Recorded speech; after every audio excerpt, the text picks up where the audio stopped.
Well, with lawmakers still deadlocked on a debt deal, two Republican governors have a message for Washington.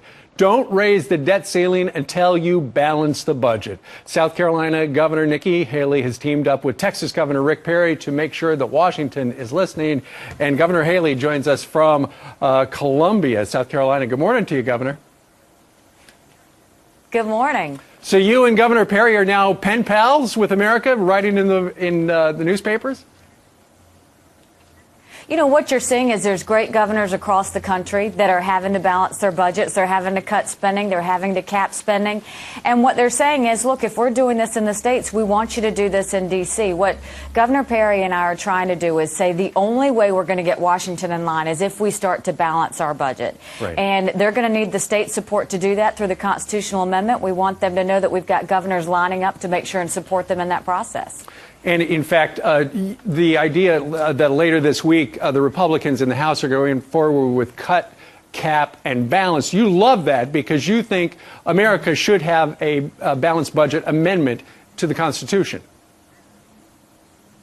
Listen, we will never get our debt in line until we have a balanced budget amendment. And I will tell you, in South Carolina, for example, we were borrowing federal funds to pay for unemployment benefits. And they brought that to my desk in January. I said, I don't want to borrow anymore. And they said, you have to, or the checks won't be there tomorrow. Right. I said, this is the last time. We borrowed in January. By the time we got to March, we had cut benefits from 26 weeks to 20 weeks. We stopped giving benefits to seasonal employees that were college students that were working for the summer getting benefits. We went and made sure we got in line. So when that piece of paper came back to my desk in March, we did not borrow any more money. That's right. What D.C. needs to understand is you have to cut your spending. You have to cap where you're going to be, and you have to balance that budget. All the states are doing this. D.C. can do this as well if they want to. Yeah, but that's the key. If they want to. Right now, you know, Governor, D.C. is a machine that just is really good at sucking the money out of our wallets and out of our purses as well. And now they're talking about increasing the debt limit. I got a feeling you're not crazy about that proposition, even though so many economists say, look, if we don't do it, we are in for Armageddon.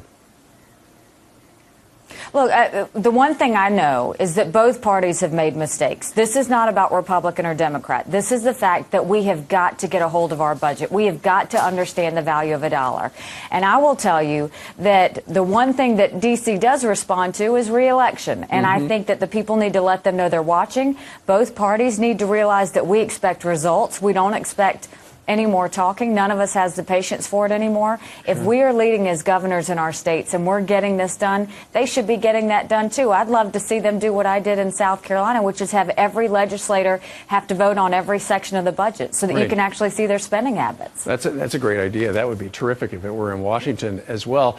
Governor, let me ask you. It works great in South Carolina. I'm sure it does. Let me ask you about this. The Republicans have come out with some plans, and they've laid them out for everybody to see. But the President of the United States, when asked on Friday by Jake Tapper about his plan, apparently, you know, we heard behind closed doors he's talking about cutting entitlement spending, and then the president said, no, I'm not going to get into specifics. That's one of the problems. Right now, we don't know what the president's plan is, if he has one. You know, it's because he's worried about re-election, and that's really what hampers an elected official, is when they start worrying more about re-election than they do about results, you get into a problem. This is not a situation where you can't know what you're doing. We need a leader. A leader needs to make decisions. Those decisions are not fun. They're not easy. We haven't had great fun times in South Carolina, but I tell you what, we started with a deficit and we ended up with a surplus. That is the way you have to function. That is the way you have to lead. We need our president to lead right now, and we need the Republicans and Democrats to insist on a balanced budget and cutting spending. Well, we're getting down to the crunch time. Governor Nikki Haley joining us today from Columbia, South Carolina. Thank you very much, ma'am, for joining us live. Thank you very much. It's been a pleasure talking to you. Great talking to you as well.